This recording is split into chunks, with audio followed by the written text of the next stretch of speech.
Avec un goûter-concert au Tetris mercredi 29 novembre, un concert dans la foulée jeudi 30 novembre au Tetris. Ils avaient très envie de faire la fête pour la sortie de 3 nouveaux singles et d'un album aussi qui arrive en 2024. Aujourd'hui, j'accueille en interview exclusive le groupe For the Hackers, groupe normand. Alors il y en a seulement 2 dans le studio, d'habitude ils sont 5. Salut, ça va bien ? Coucou Lucie, ça va ? Merci d'avoir accepté déjà mon invitation sur Westrack. Avec grand plaisir. Bon, j'avoue que je suis un peu intimidée parce que moi j'aime beaucoup ce que vous faites. On s'était déjà rencontrés en 2021 lors de votre passage à Montivilliers sur votre bus scène. Vous aviez chanté depuis un bus. Aujourd'hui, ce n'est pas à bord d'un bus que vous allez chanter, vous allez être sur une scène au Tetris. Est-ce que c'est la première fois que vous chantez au Tetris et au Havre ? Alors non, on est venu jouer il y a quelques années, on avait fait le West Park. On était déjà passé d'ailleurs sûrement à Westrack, mais c'est vrai que on a fait le West Park, je sais plus quelle édition, mais c'était il y a quelques années maintenant. Donc quelque part, on avait déjà joué au Tetris et on avait même, je crois, joué sur la grande scène pendant le West Park. Par contre, cette fois-ci, le club, c'est bien la première fois, Lucie. Et en plus, cette fois-ci, vous avez été plutôt gourmand parce que c'est non pas un concert, mais 2, sous une formule un peu spéciale. Mercredi, c'est un goûter-concert et jeudi, c'est la release party du nouvel album. C'est un format un peu différent de concert, mais bon, j'imagine qu'après avoir chanté sur un bus, plus rien ne vous fait peur. Ah bah quand on chante quand on foule la scène du Car Panorama, oui c'est clair. D'ailleurs on rejoué, on s'est rencontrés, on faisait un concert sur le Car Panorama dans une école et là ce sont les enfants qui viennent à nous dans le Tetris. On adore faire ça de toute façon et comme tu l'as dit c'est gourmand, effectivement ça nous ressemble bien de proposer ce goûter concert en plein après-midi. Ouais. Ça nous permet également de réviser un peu pour le lendemain. On aime bien les organisations carrées de scène, mais on aime bien aussi tout ce qui peut sortir du cadre d'une scène traditionnelle. Pourquoi les enfants ? Est-ce que c'est un public qui est un peu plus exigeant et qui demande sur la scène d'être un peu différent ? J'imagine qu'il faut quand même donner une certaine énergie. On ne peut pas fonctionner pareil avec des enfants qu'avec des adultes ou des jeunes. Hein. Il ne faut pas être réceptif de la même manière. Hein. Ça, c'est...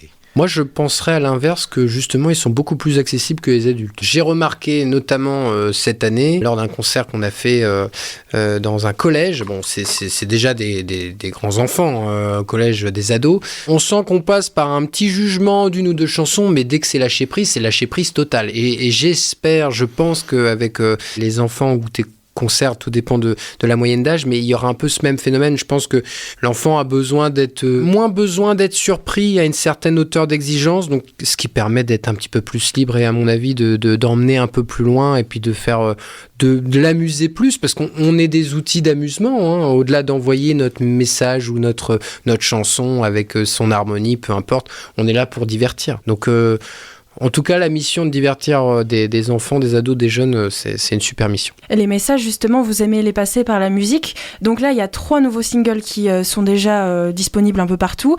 Il y a Coup de poing, Troisième genre et Ton étoffe. Et encore une fois, ça raconte des histoires, alors parfois un peu tristes, un peu rocambolesques, mais il y a toujours un message à délivrer pour vous ? Oui. Il y a toujours une inspiration qui est là, qui est concrète. Après, on la camoufle, on la feutre, on la rend artistique, mais il y a toujours un vécu, de près ou de loin, qui n'est pas forcément personnel à nous, membres du groupe, qui est peut-être dans nos proches ou dans notre entourage, mais on écrit sur ce qu'on vit. Voilà. Quand on est un groupe de 5 personnes, comment ça se passe justement pour écrire ce qu'on vit ? Vous vous mettez d'accord autour d'une table ou c'est plutôt, y a une mélodie qui commence et vous vous dites, tiens, telle parole, ça pourrait fonctionner ? En fait, je pense que tu sais, il y a une idée il y a un point, un moment qui se crée au sein d'une chanson autour duquel tu vas faire graviter de manière cohérente le reste. Et il y a un point, un moment qui te parle émotionnellement, et ça a assez de force pour prendre des déclinaisons et prendre en profondeur et en nuance.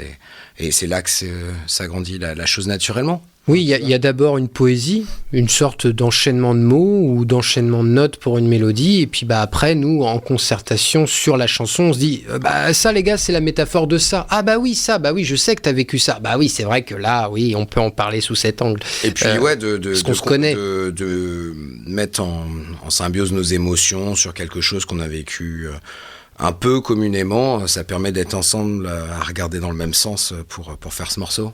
Puis, faut savoir que pour nos très chers auditeurs, auditrices, nous sommes meilleurs amis tous dans le groupe. C'est-à-dire qu'on n'est pas, même si on travaille ensemble dans ce projet qui est For the Hackers et que c'est notre travail, on est meilleurs amis. On s'est choisis et on passe.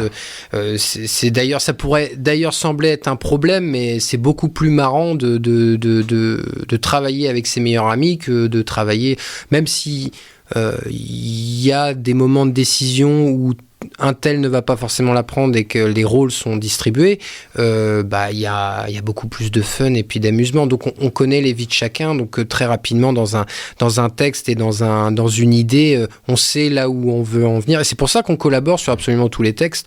Il y a une lumière et il y a une idée, là il n'y a pas besoin de retoucher parce que le texte est bon de bout en bout, mais souvent on met en commun et puis on trouve tous ensemble la clé du texte.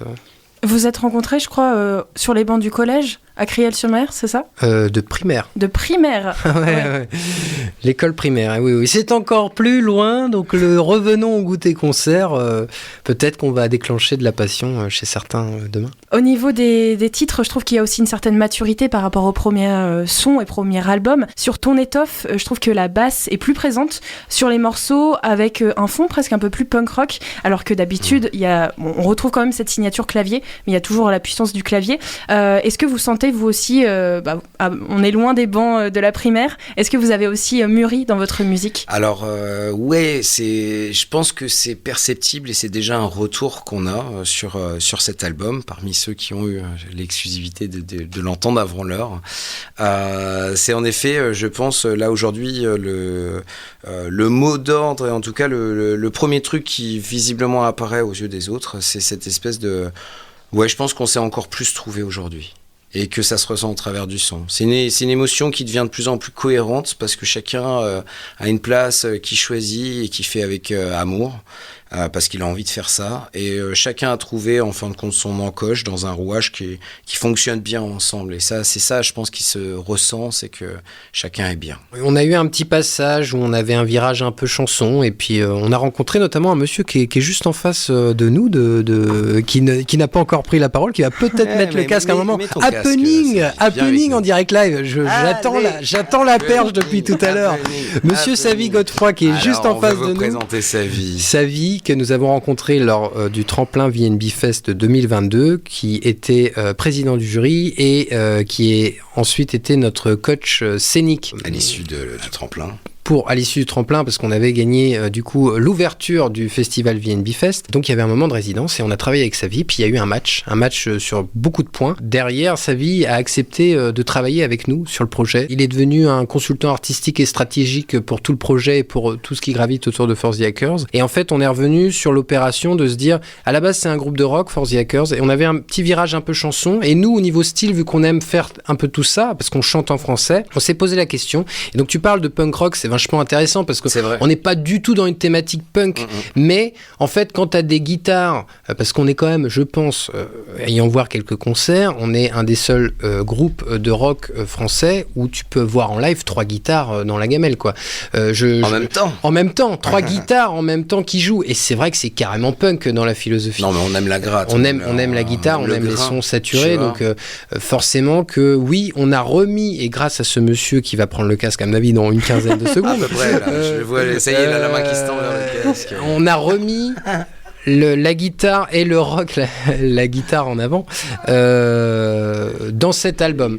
Même s'il y a des petits bonbons chansons, on a remis le rock en avant, donc ça me fait plaisir que tu parles de punk rock, même si on n'y est pas, je pense, mais il y a cette ambition, en tout cas. Et il y a un peu d'électro. Il y a quand même une totalement. petite Bien sûr qu'on reste dans ce cocktail. Vibe, parce que le but, c'est aussi de trouver quelque chose de vivant, qui n'est pas figé par les machines, donc où on garde une certaine interactivité, qui fait qu'un live, les parties vont être réimprovisées, les parties d'électro, alors que c'est vrai que c'est souvent quelque chose qui est plus difficile. Qui est généralement, acté. les gens, c'est acté, ça bouge plus.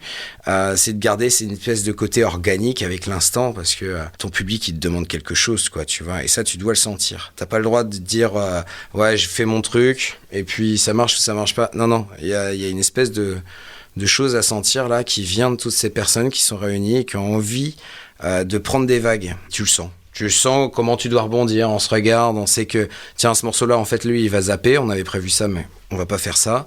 Et puis moi, là, par moment, je vais être là, je vais faire, c'est censé être la fin du morceau, et puis, il y a quelque chose qui doit se poursuivre, là, tu vois. Et tu sens à ce moment-là, Et l'électro marche bien en live pour ça, parce que ça permet, sans passer par un côté un peu brut de pomme d'une guitare, tu peux être brut avec de l'électro, mais quand même un peu planant, et quand même, en fait, c'est une diversité de sons qui permet de faire beaucoup de choses en live. Et pour revenir sur notre étiquette stylistique, justement, cette année, ça faisait des années qu'on parlait de nous en mode pop-rock électro, et cette année, on a inversé le pop et rock, et on a fait rock-pop électro. Donc, cette couleur est redevenue... Mais il y a l'électro, et il est présent dans absolument tous les morceaux. On va écouter d'ailleurs un des singles qui sont déjà disponibles. Je vous propose de choisir. Alors là, va falloir vous mettre d'accord. Ça va, vous êtes 2 et pas 5. C'est n'importe quoi. On tire au dé, courte paille. On va acheter, choisir. Non, mais très bien, on part sur ton étoffe. Pauvre de toi, tu t'enivres et vois quelle tristesse. L'air de rien, t'es toujours mal et tu nous blesses. Qui rira de ça, je sais pas, range ton ivresse. Tu sèmes la peur, redescends et saisis ta chance. Tu vis un peu mieux.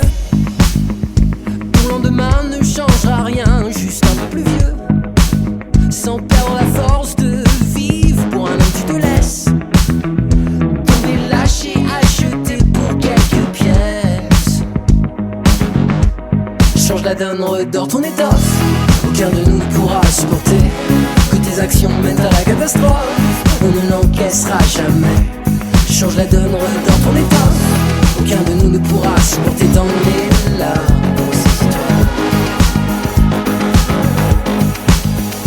Encore une fois, tu nous prouves que tu es le maître. T'enchaînes les conneries, les gaffes et les bouteilles. Qui rira de ça, pas moi, je t'en fais la promesse. Prends un peu à cœur ce qui t'arrive, redonne-lui un sens. Ok, pour une vie un peu mieux, révise d'abord ton chemin, l'esprit nébuleux. Sans laisser tomber ton guide, et voilà ce qui te reste. À balayer tous tes vices d'un simple geste. Change la donne, redors ton étoffe. Aucun de nous ne pourra supporter que tes actions mènent à la catastrophe. On ne l'encaissera jamais. Change la donne, redors ton étoffe. Aucun de nous ne pourra supporter dans les larmes. Saisis-toi.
C'était le titre Ton étoffe, évidemment, de For the Hackers, qui sont les invités de Westrack.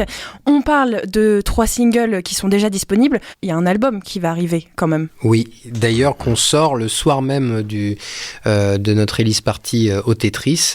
Donc, Le Cap, qui est notre premier album. Alors, il sera disponible en digital en janvier 2024, mais là, il est disponible en physique. L'album est avec nous et on va pouvoir vous le donner ce jeudi 30 novembre. Le donner... j'ai à mon oreillette, on me dit « Oh, je me fais rouspéter par notre producteur associé. » Non. Bref, ça sera le premier soir où il sera disponible, cet album. Et voilà, on marque le coup ici pour la release avec la sortie de l'album en physique. Et à l'issue de ça, il y aura une sortie numérique courant janvier. Donc comme ça, d'abord on commence par du physique, en direct, avec les gens qui sont là. C'est quoi l'histoire de cet album ? Ah bah ça s'appelle Le Cap. Ouais. Le cap, ça englobe beaucoup de choses. À la fois notre ancrage normand, notre chemin. C'est la détermination, voilà, ouais. C'est ça. C'est le cap. C'est vas-y, maintenant on sait ce qu'on fait, on sait pourquoi on le fait. Et on n'a pas peur d'avoir peur. Tu vois, quelque part, c'est genre un moment là, tu sais tellement que t'es à ta place que t'as même plus besoin de compter ton énergie. Tu fais. Voilà. Tu maintiens le cap. T'es sur le bateau, dans la tempête, faut quand même avancer. Faut que tu ailles au port. Les vagues, on est... Malgré les doutes et les tourments. T'es à ta place, c'est tout. T'es à ta place, tu te poses pas de questions. C'était quoi votre tout premier concert ? Oula. Alors, 18 juin 2010, salle des fêtes de 76 910 Criel-sur-Mer, le tout premier concert. Qu'est-ce qu'on en dit de ce tout premier concert ?